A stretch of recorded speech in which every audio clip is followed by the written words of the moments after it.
رادیۆی دەنجیگەلە.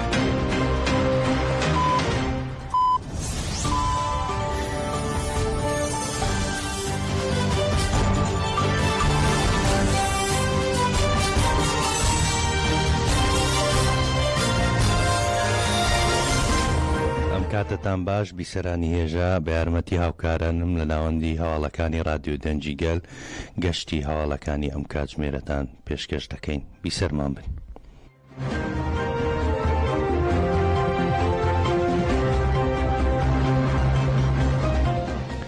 دەستەی کاریێری پارتی کرێکارانی کوردستان لە بەیاننامەیەک شەهیدانی کۆمەڵکوژی نۆیەکی 2013 لە پاریس بەبیرهێنایەوە و ڕایانگەیان 12 ساڵ بەسەر شەهیدبوونی سارا و ڕۆژبین و ڕۆناهی تێپەڕ دەبێت و کۆمەڵکوژیەکە ئاشکرا نەکراوە. تاوانباران و بەرپرسانیش دادگایی نەکراون و سزا نەدراون. پارتی کرێکاران ڕایگەیاند کە کۆمەڵکوژی پاریس بە ئاگاداری و پیلان بۆ داڕێژرا و ئەنجام درراوە کە مەبەست لەم کۆمەڵکوژیە تێکشکاندنی خەباتی گەلی کورد و تەفگەری ئازادی کورد بووە. ئەو کەسانەی کە پیلانیان بۆ کۆمەڵکوژی پاریس داناوە ئەنجامیان داوە لەلایەن هەمووانەوە ناسراون، بەڵام حکوومەتی فەڕەنسا ئەو ڕاستی ئاشکرا نەکرد و بکوژانی دادگایی نەکرد و داوای دادگایی نەکرد. بەم هۆیەوە ئەم هەڵوێستە نەرێنی دەوڵەتی فەڕەنسا و تاوانبارانی کۆمەڵکوژی دووەمی پاریسیان ئەنجامدا. فەرماندەکانی شەڕی داعش ئەڤینگۆیی دوو نیشتیمان پەروەری کورد شەهید بوون. فەڕەنسا ئەم ڕۆژ بە هەمان هەڵوێستی نەرێنی مامەڵە دەکات. جارێکی تر داوا لە ئیدارەی فەڕەنسا دەکەین کە بە شێوەیەکی دیموکراسیانە مامەڵە بکە و یاسا تایبەتەکانی خۆی و نێودەوڵەتەکان جێبەجێ بکە و سەرجەم ئەنجامدەرانی ئەم دوو کۆمەڵکوژیە سزا بدات و تاوانبارانیش ئاشکرا بکە. پەکەکە ئاماژەی بەوە کرد دیاریکردنی ڕۆڵی ئیدارەی تەیب ئۆردۆغان لەم کۆمەڵکوژیانە و دادگایی نەکردنیان ڕێگری لە جینۆسایدی کورد دەکات و خزمەت بە دیموکراتیزەکردنی تورکیا و سووریا و تەواوی ڕۆژهەڵاتی ناوەڕاست دەکات. داوا لەگەلی نیشتمان پەروەر و دۆستانی گەلەکەمان و هەموو لایەنە دیموکراسی خوازەکان دەکەین تا ئەو ئەنجامە بەدی دێت خەبات بکەن. پەکەکە ئەوەشی خستە ڕوو کە لە جیهانی سێمدا ڕژێمی بەعز لە سووریا داڕمە و دۆخێکی نوێ هاتۆتە ئاراوە و کورد و کوردستان ڕۆڵێکی سەرەکی یەک لاکەرەوەیان هەیە لە بنیادنانی سیستەمی نوێی ڕۆژهەڵاتی ناوەڕاست. ڕێبەراپۆ بۆ ئەوەی ڕۆژهەڵاتی ناوەڕاست بە دیموکراسی بێت هەوڵێکی نوێی دەست پێ کردووە لە ئەنجامدا تەفگەری ئازادی و نێودەوڵەتی خەباتی گەریلا و گەلی کورد و دەوڵەتی تورکیای ناچار بووە بچێتە بەرپێی ڕێبەرئاپۆ. لەم لێدوانەی وەفدی دەمپارتی دوادیداری لەگەڵ ڕێبەرئاپۆ دڵخۆشی بۆ گەلی کورد و دۆستانی هێنایە ئاراوە، هەروەها کەشوهەوای سیاسی تورکیای گۆڕی. ئێمەی گەل و بزوتنەوە ئەم پرۆسەیە بە گرنگ دەبینین. ئێمە هەمیشە لە پشت بڕیارەکانی ڕێبەرئاپۆ وەستاوین و ئەمڕۆ و هەمیشە دەوەستین. بۆ خەباتی ڕێبەرئاپۆ بۆ سەرکەوتن هەموو ئەرکێک کە دەکەوێتە سەر شارمان ئامادەی جێبەجێ بکەین. لە هەمان کاتدا وریا دەبین بەرامبەر بە یاریەکان و فێڵەکانی سیاست و عەقڵی بکوژی فاشست. داوا لە گەلەکەمان و هاوڕێکانمان دەکەین لە هەموو ناوچەیەک بەشداری ڕێپێوان و گردبوونەوەکان بن.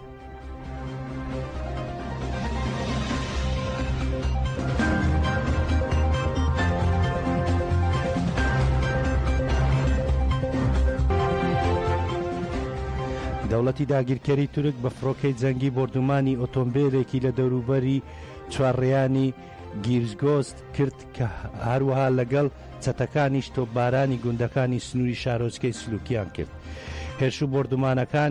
هێرشوو بردومانەکانی دەوڵەتی داگیرکەری کورد و چەتەکانی بۆ سەر ڕۆژ ئاوای کوردستان بەردەوام و ئەمڕۆژ بردومانی شارۆچکەی سلوک و دەوروبەری و چوارڕێیانی گیرگۆزی سەر بە مێلانیان کرد و ئۆتۆمبیلێکیان بە ئامانج گرت.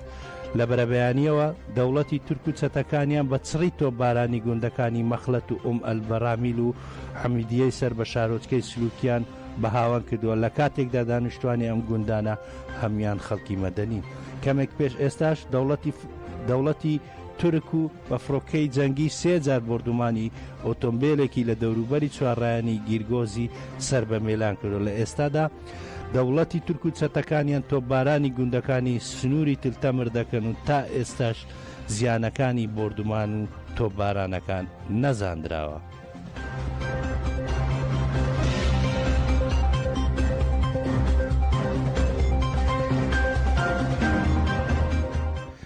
بەنداوی تشرین زیاتر لە مانگێکە لە ژێر هێرشی دژواری دەوڵەتی تورکی داگیرکەر و چەتەکانیدایە و مەترسی گەورەی لەسرە. ئیدارەی خۆبەڕێوەری هۆشیاری داوە لەوەی کە ئەم بەنداوە بۆ کارەبای هەرێمەکە زۆر گرینگە و مەترسی تەقینی لەسرە.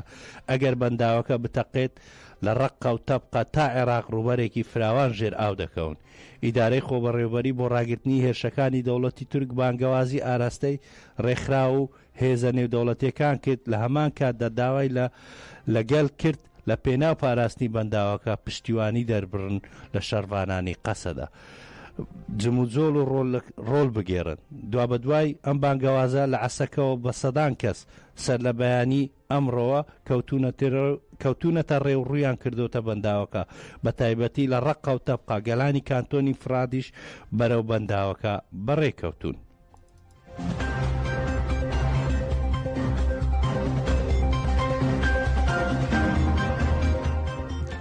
ئێشەگیری ئازادی کە بە پێشەنگایەتی دەستپێشخەری ئازادی بۆ ڕێبەر ئاپۆ بە ئامانجی ئازادی زەستەی ڕێبەر ئاپۆ لە 25 عوزەرانی ساڵی 2012ەوە لە شاری ستراسبۆرگی فەڕەنساوە دەستی پێکردووە و بەردەوامی هەیە.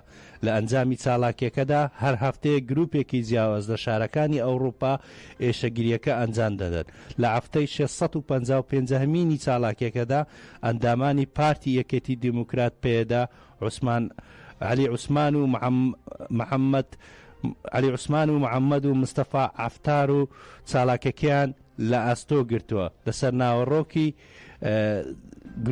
لەسەر ناوی گروپەکە علی عوسمان وتارێکی پێشکەش کرد. سەرناوێ ڕێخستنا پەیدێ یا ئەوروپا ئیرۆ ئەم پیشە CPT پیشە پارلەمانتۆی ئەوروپا ji bo nobeta serokatiyê wek rêxistina PYD em dest pê dikin.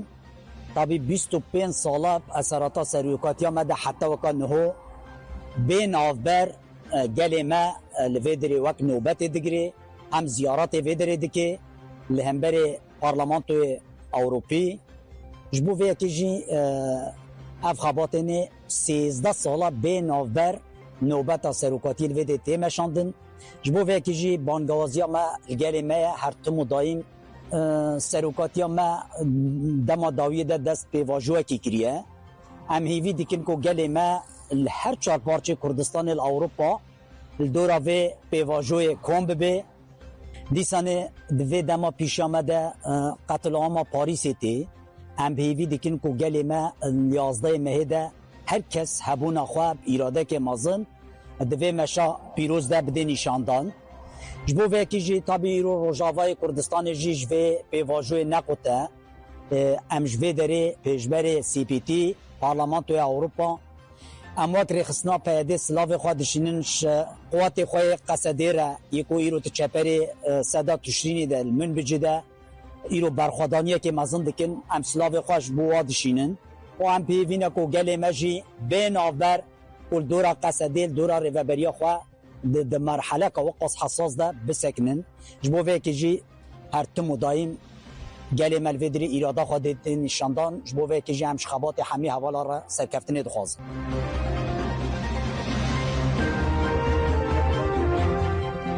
کەجەکەی ئەوروپا بانگەوازی لە کوردستانیانی ئەوروپا و دۆستانی کرد لە 11 کانونی دووەم بۆ ئیدانەکردی کۆمەڵکوژیەکانی پاریس و لە هەمان کات یادکردنەوەی شەهیدانی پاریس بەشداری ڕێپێوان بن. کەجەکە لە بەیاننامەیەکدا دەڵێت پێویستە هەموو کوردستانیانی تاراوگا دۆستەکانیان لە ڕێپێوانەکە جێگای خۆیان بگرن و خاوەندارێتی لە شەهیدبوونی ژنە شۆڕژگێرەکانی کورد بکەن.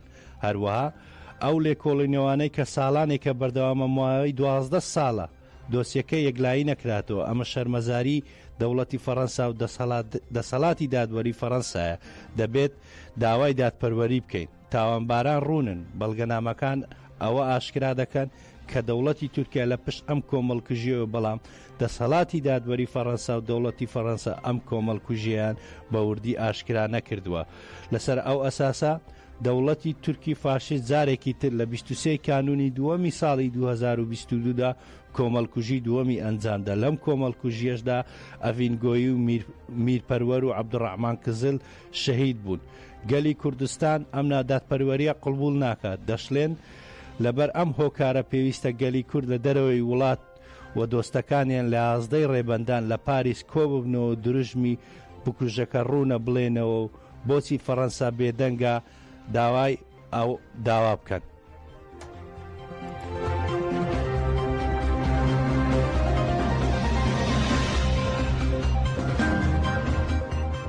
دادگای هەمیشەیی گەلان PPT سەبارەت بەم تاوانە جەنگیانەی دەوڵەتی تورک و چەتەکانیان لە ڕۆژ ئاوای کوردستان لە ڕۆژانی 5 و 6 شوبات لە بڕۆکسی بەرجیکا کۆ دەبێتەوە و لێکۆڵینەوەکانیان دەست پێ دەکەن.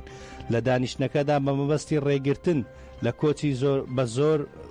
لە کۆچی زۆرەملێ و تیرۆرکردن و بەکارهێنانی چەکی قەدەغەکرا و ئەشکەنجەدان و تیرۆر و کوشتنی هاوڵاتیانی مەدەنی و لە ناوبردننی ئاسەوارە کەلتوریەکان و ئەو تۆمەتانەی ئاراستەی دەوڵەتی تورکراون لێکۆڵینەوەیان لەبارە دەکرێت. دادگای هەمیشەیی گەلان لەسەر داوای فەرمی ڕێکخراوی بواری یاسا و مافەکانی مرۆڤ لە ئەوروپا و باکووری ڕۆژهەڵاتی سووریا دامەزراوە. ئەم ڕێکخراوانە هەوڵ دەدەن پێشێلکاریەکان دژ بە مافی مرۆڤ لە ناوچەکەدا بە بەڵگەوە تۆمار بکەن و کۆتایی بەکردەوە دژ مرۆڤیەکان بهێنن. دادگا ئاماژە بەوە دەکات کە کردەوەکانی دەوڵەتی تورک و هاوڵەکانیان بە ئامانجی لە ناوبردنی سیستەمی دیموکراتیزەکردنی شۆڕشی گەلان لە ڕۆژ ئاوای کوردستان بووە.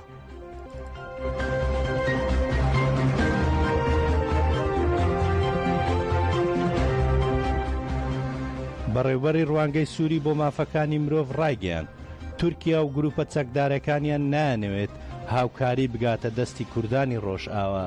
دەشڵێت تورکیا و گروپە چەکدارەکانیان دایانەوێت کۆتایی بە کورد بهێنن. ڕامی عەبدوڕەحمان بەڕێوەبەری ڕوانگەی سووری بۆ مافەکانی مرۆڤ لە لێدوانێکی ڕۆژنامەوانی سەبارەت بە هەوڵەکانی دەوڵەتی داگیرکەری تورک بۆ قڕکردن لە ناوبردنی گەلی کورد ڕایگەیان. ئەردۆغان و دەستەکەی وا بڕیار دەدەن بیانەوێت کۆتایی بە گەلی کورد بێنێت. دەشڵێت تورکیا دەوێت دەست بەسەر بڕیاری سیاسی سووریادا بگرێت و وەک بینیمان هاکان فیدان و ئەردۆغان بڕیاری لە ناوبردنی کوردانی ڕۆژئاوا لە ژێر ناوی هەسەدەدا داوە و لە ڕاستیدا ئامانجی تورکیا هەسەدە نییە و بەڵکو هەموو گەلی کووردە. ئاماژەشی بەوە کرد تورکیا ناوێت هاوکاری مرۆوی بگاتە ڕۆژئاوا، دەیەوێت دۆخە مەدەنیەکان سەختتر بکات و دەیەوێت لەوێ بمێنێتەوە لە حاڵەتێکی خراپدا بێت و بیر لە چۆڵکردنی بکاتەوە، ئەوەش لەوێ ڕوو ئاوەرەبوون نەگرێتەوە بۆ عەفرین.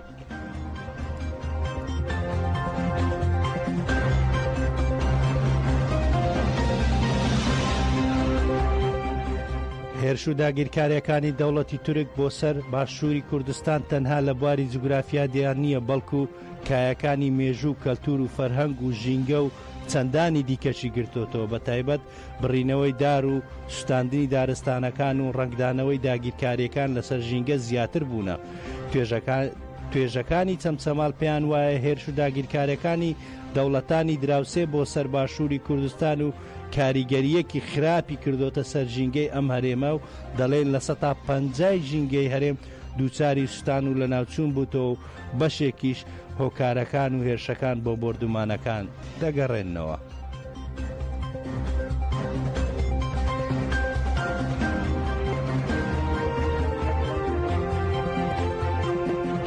بەپێی ئەو ئامارانی کە وەزارەتی کشتتوکاڵ بڵاویان کردوەوە لە ماوەی 20 ساڵی ڕابردووە لە 150 ڕوبەری دارستانەکانی هەرێم ڕوبەڕووی سووتان و فۆتان بۆتەوە کە ئەمە بەشێکیان پەیوەندیان بە دەستدرێژەکانی ئێران و تورکیاوە هەیە، بەشێکیان پەیوەندیان بە تۆپباران و سووتانەوە هەیە، گومانی تیان ئەمانە کاریگەریان دروست کردووە و بەشێکی هۆکارەکانی تریشی پەیوەندی بە هۆکاری ناوخۆیەوەیە، مەسەلەی ئاگرکەوتنەوە و بەشێکی بەداخەوە خەڵکێک ئەی بڕێ بێتەوە یاخود بەو شێوەیە کە تەعاملێکی خراپیان لەگەڵا کردوگەرنا گومانی تیانە تۆبارانەکانی هەردوو وڵاتی دراوسێ کاریگەریەکی زۆری هەبوو لەسەر ژینگی هەرێمی کوردستان. بەدڵنیاییەوە کاریگەریە چووکەیەوە لە ڕابردووشە حکوومەتی بەعس لەڕێی ئەو هەڵمەتی بەدناوی ئەنفال کە ئەنجامیدا لە سنوورەکەیمە تا چەندێک کاریگەری لەسەر لە ناوبردننی مرۆڤەکان و خەڵکی کوردستان هەبوو ئەوەندەش کاریگەری لەسەر ژینگی ئەم وڵاتە هەبوو کاریان لەسەر شێواندنی ژینگی ئەم وڵاتەگەر بەداخەو بە ئێسەشەوە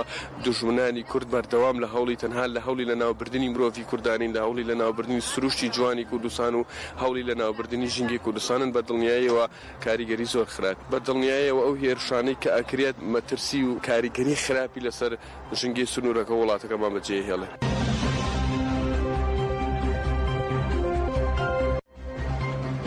محەممەد شیا سوودانی سەرۆک وەزیرانی عێراق بە سەرۆکایەتی شاندێک گەویشتە تارانی پایتەختی ئێران بڕیارە لەگەڵ بەرپرسانی باڵای ئەو وڵاتە کۆبێتەوە تاوتێ پێشهاتەکانی ناوچەکە بکرێت.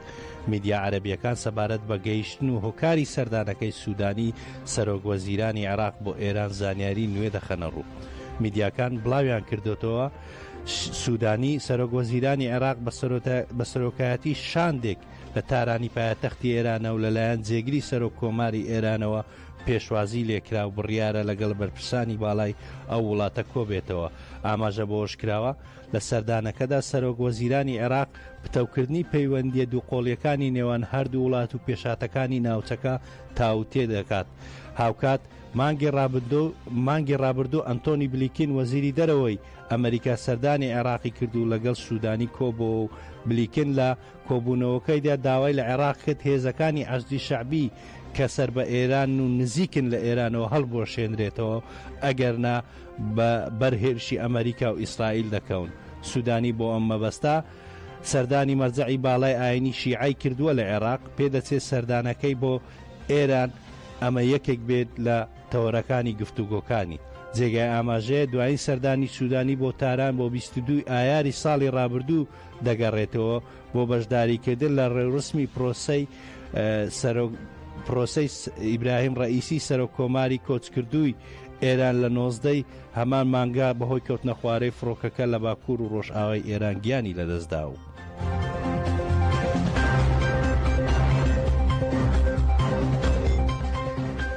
گرنگترین سەردێری ڕۆژنامە ئینگلیزی زمانەکان و ڕۆژنامە عەرەبی زمانەکان ڕۆژنامەی دێلی تەلیگرافی ئینگلیزی ترامپ لە ڕۆژنامەی تەلیگراف داهاتووە ترامپ هەڕەشە دەکات گرینلاند و کەناری پەلەما داگیر بکات. هەروە ڕۆژنامەی گاردیان لە کۆلۆنیۆیەکی نوێدا دەڵێت قاوەی بەیانیان بۆ تەندروستی دڵ باشە. هەروەها ڕۆژنامەی گەڵف نیوز ژمارەی گیان لەدەستدان بەهۆی بوومەلەرزەکەی تبت گەیشتە 126 کەس. هەروە ڕۆژنامە عەرەبی زمانەکانیش سەردێری ڕۆژنامەی سەبع داهاتوە ئەمڕۆ سوودانی لە تارانە. هەروە ڕۆژنامەی شەرق لە ئەوسەد لە کاتێکدا تورکیا هەڕەشەی ئەنجامدانی هێرشی سەربازی دەکات مەسرور بارزانی و شاسوار عەبدولواحید گەیشتنە تورکیا. هەروە عەرەبی جەدیدیش بازرگانی و بازرگانیکردن و قاچاقی چەک جبەخانە سەربازیەکانی ڕژێمی پێشووی سووریا فراوان بووە.